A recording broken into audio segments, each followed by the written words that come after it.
Sifu talks about it in his book, about fear. And we talked about it in the last piece too.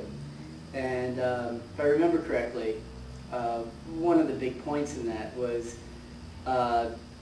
you know, looking at fear as something you can really choose not to have. There are lots of things that happen in our lives that we worry about, that we become fearful of, that we attach a stigma to, that either we can't affect anyway, and so it doesn't make any sense to worry about, or that we're worrying about it at a time when it's inappropriate. Process. Your happiness. Right. Exactly. And emotion and movement, you just keep moving.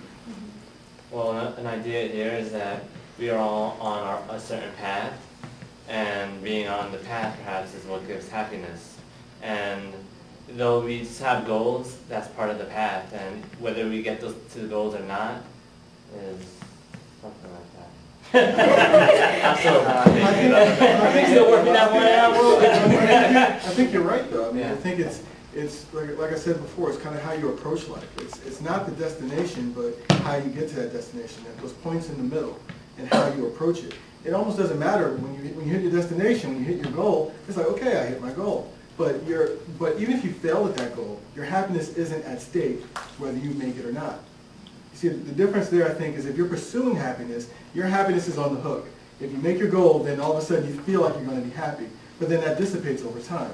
Versus being happy throughout that pursuit, then it doesn't matter whether you succeeded or not. You went through what you went through, you got experience from it, but it doesn't mean that you're a bad person, you did something wrong, you have a reason to regret. It's just another experience in your life. You mentioned regret before. If you think about it, and I've heard this before from other people, everything you've done in your life has gotten you to this point. Every decision you made or haven't made, every person you've ever spoken to, every experience you've had has gotten you to this point. That's both the good news and the bad news, right? Because if you think about it, everything you've gone through has gotten you to this point. You can decide what's going to get you to the next point. But again, your happiness doesn't have to be at stake because of it. You see what I mean? Those are just destinations. Those are directions. Those are decisions that your life's going to go into.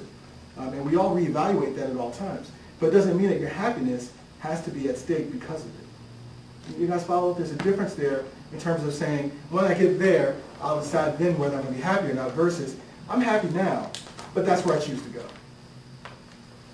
That's what you were saying? Yeah, something like that. I was on the path of determining what I was going to say. As long as you're happy on that path, that's a good thing. Anybody else want to add to that? I'd like to give this one a shot. I think that the goals are like a double-edged sword.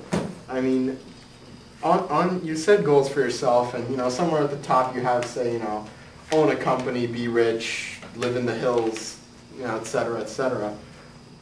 And most people, they get promoted, everything's great, all well and good, but I see, like, I have family, some of which are very well off, that by any means should be very happy, they're more than financially secure, their children are financially secure, and hell, probably their grandchildren are financially secure. But the whole time that, they've been getting to this point, like, I see them becoming more stressed, less happy, smiling less, and, they set these goals for themselves, under the assumption that they're going to be happy when they get there. But it doesn't always work out that way. I really got nothing else. I think that's it. Help me. Yeah, being consumed by the goals then. Like, there's the goals on the path, and then what he was talking about is being consumed by these goals. You set the goals, and none of these goals are meant to be the final destination, but people may view it like that, and they consume themselves in chasing these goals, and once they reach there, they've already eaten everything on the table in that sense.